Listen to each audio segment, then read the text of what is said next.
अच्छा, इन्फेक्शंस के बारे में पहले बात कर लेते हैं। इन्फेक्शंस उनको कहते हैं जो कि बहुत इजीली फैलते हैं और सबसे ज़्यादा मोस्ट कॉमन डिजीजेस भी इन्फेक्शंस। बैक्टीरियल की अगर बात करें तो बैक्टीरियल में आपके पास है tuberculosis, typhoid, pneumonia and cholera.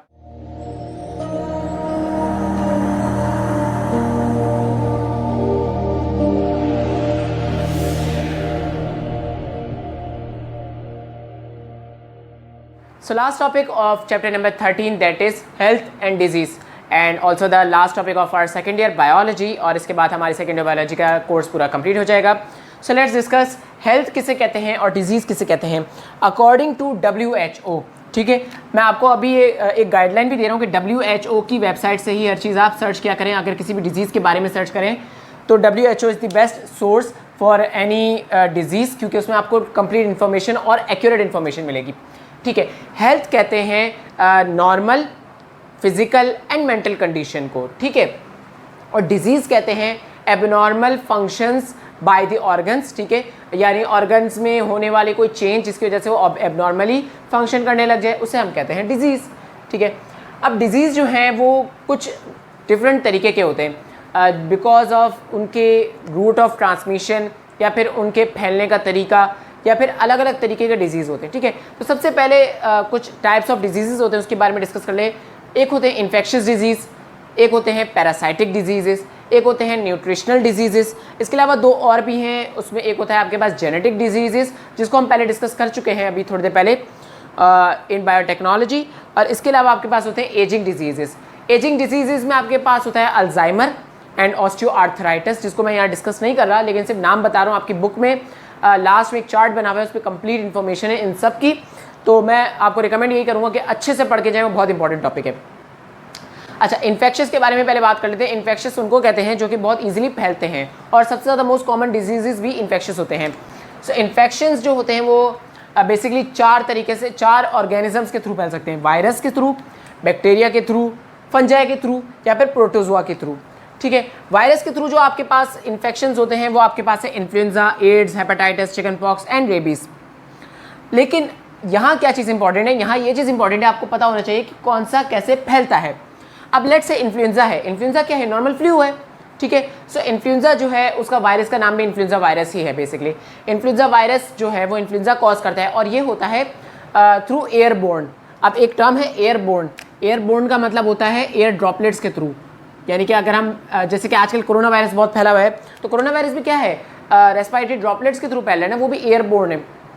तो क्या होता है, अगर कोई शख्स मेरे साथ खड़ा है, मेरे साथ बात कर रहा है, तो मेरे मुंह से वहाँ तक उसकी तरफ जो एयर जा रही है उससे भी इन्फेक्शन फैल सकता है। तो फ्लू इस तरीके से फैलता है।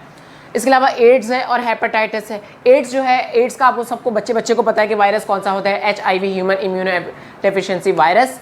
और एड्स कैसे फैलता है, सेक्सुअल कॉन्टैक्ट के थ्रू फैलता है और आपके पास ब्लड अगर ट्रांसफ्यूज हो जाए उसके थ्रू भी एड्स हो सकता है।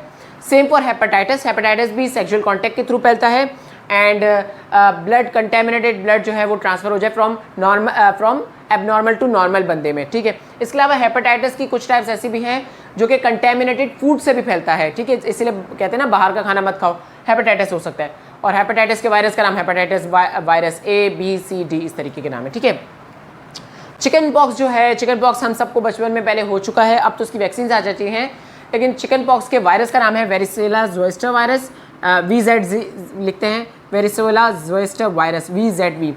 और ये फैलता कैसे, आपको सबको पता है कि कांटेक्ट के थ्रू फैलता है, यानी कि जो इन्फेक्टेड पर्सन है उसके साथ अगर आप बैठ भी जाएँ तो एयरबोर्न भी है और कांटेक्ट के थ्रू भी फैलता है। लास्ट आपके पास है रेबीज़। रेबीज़ के लिए रेबीज़ वायरस जो होता है वो आप सबको पता है कि कैसे फैलता है, rabies through a dog bite. ठीक है, सो ये डॉग की उसमें होता है, सलाइवा में मौजूद होता है वायरस। बैक्टीरियल की अगर बात करें तो बैक्टीरियल में आपके पास है tuberculosis, typhoid, pneumonia and cholera. Tuberculosis और न्यूमोनिया तो सबको पता है, लंग्स का अगर डिजीज़ है तो रेस्पिरेटरी ड्रॉपलेट्स के थ्रू एयरबोर्न है, ये फैल जाता है इस तरीके से। टाइफॉइड जो है, टाइफॉइड का जो बैक्टीरिया, अच्छा बैक्टीरिया में एक खास बात यह है कि इनके नाम से ही रिलेटेड इनके बैक्टीरिया के नाम है। जैसे कि अगर ट्यूबरक्लोसिस है तो अपना इसका नाम है जो TB है, और न्यूमोनिया है तो इसी तरीके से स्ट्रेप्टोकोकस न्यूमोनिया इसके बैक्टीरिया का नाम है, और टाइफी नाम है यहाँ पे, और विब्रियो कॉलरा नाम है बैक्टीरिया का। तो इन्हीं के नाम से रिलेटेड आपके पास होते हैं बैक्टीरिया के नाम। सो ये आसान है आपके लिए याद करना। अच्छा, one more thing is TB और न्यूमोनिया जो है वो एयर ड्रॉपलेट के थ्रू फैलता है। टाइफॉइड और कॉलरा जो है वो कंटेमिनेटेड फूड यानी कि गंदा फूड, जो बाहर के स्ट्रीट फूड्स जो हम खाते हैं उसमें ज़ाहिर है हाथ साफ तो नहीं होते हर किसी के, गंदे हाथों से ही खाना बना दिया, कंटेमिनेटेड आपके पास वाटर हो गया, उनकी वजह से क्या होता है आपके टाइफाइड और कॉलरा फैलता है। Next is fungal. फंगल में आपके पास मोस्ट कॉमन आपके पास रिंग वॉर्म एंड एथलीट्स फूट है, और फंगल जो है वो कॉन्टैक्ट के थ्रू फैलते हैं, ठीक है। इसके अलावा आपके पास है प्रोटोजुअल। प्रोटोजुअल में आपके पास शामिल है मलेरिया एंड एमीबियासिस। मलेरिया का सबको पता है कि कैसे फैलता है, through a bite of mosquito.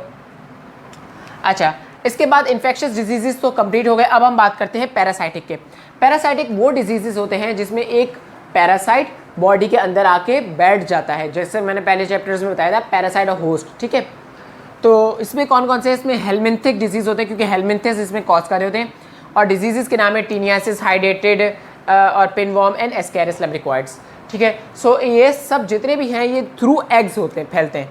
इन सब के फैलने का तरीका है एग्स से, यानी कि ये जितने भी ऑर्गेनिजम्स हैं क्या अपने छोटे छोटे अंडे जो हैं वो हर जगहों पे छोड़ देते हैं, कंटेमिनेटेड फूड्स में छोड़ देते हैं और मिट्टी में छोड़ देते हैं। तो छोटे छोटे बच्चे जो मिट्टी खाते हैं तो उनके पेट में कीड़े हो जाना, वो यही चीज़ है, पैरासाइटिक यहाँ पे ग्रोथ हो जाती है। नेक्स्ट हमारे पास है न्यूट्रिशनल डिजीजेस, और न्यूट्रिशनल डिजीजेस तो डिपेंड करते हैं विटामिन पे भी, और न्यूट्रिशनल डिजीजेस डिपेंड करते हैं आपके पास इन पे मिनरल्स पे एंड सब्सटेंसेस पे, ठीक है। सो सबसे पहले हम बात करते हैं विटामिन की डेफिशिएंसी पे, एंड देन हम बात करेंगे आपके पास सब्सटेंसेस या मिनरल्स की डेफिशिएंसीज पर। सबसे पहले विटामिन ए, अगर विटामिन ए की डेफिशिएंसी हो जाती है तो नाइट ब्लाइंडनेस, बी की डेफिशिएंसी हो जाती है तो बेरी, सी की हो जाती है तो स्कर्वी, एंड डी की हो जाती है तो रिकेट्स यानी कि हड्डी कमज़ोर हो जाना। इसके अलावा अगर सब्सटेंसेस की बात करें तो अगर आयरन डेफिशिएंसी हो तो anaemia, most common anaemia is iron deficiency, ये भी याद रखना, ये भी एमसीक्यूज बन सकते हैं, most common iron deficiency is anaemia. इसके अलावा अगर किसी में पोटेशियम की कमी है, पोटेशियम जो होता है पोटेशियम के से डिनोट होता है ना, अगर किसी में पोटेशियम की कमी है तो उसमें क्लॉटिंग फैक्टर्स नहीं बनते। क्लॉटिंग फैक्टर्स जो होते हैं ना, जो कि क्लॉट करते हैं ब्लड, क्लॉटिंग फैक्टर्स डिक्रीज हो जाते हैं, कम हो जाते हैं, जिसकी वजह से ब्लीडिंग जो होती है वो बहुत ज़्यादा होने लग जाती है, इसलिए prolong bleeding due to deficiency of potassium. इसके अलावा टूथ डिके यानी कि दांतों का टूटना, डिके हो जाना, वो due to deficiency of fluorine, इसीलिए हर टूथपेस्ट के अंदर फ्लोरीन मौजूद होता है। लास्ट आपके पास है गोइटर, जिसके बारे में मैं पहले बता चुका हूँ। गोइटर, बड़ा सा गोइटर जो बन जाता है थायराइड में, and due to deficiency of iodine होता है ये। So I guess that's all about the health and disease, and I hope आपको कुछ ना कुछ समझ आया होगा। Thank you for listening. अल्लाह हाफिज़। If you have any queries you can ask me on bawanianas@gmail.com। Thank you so much.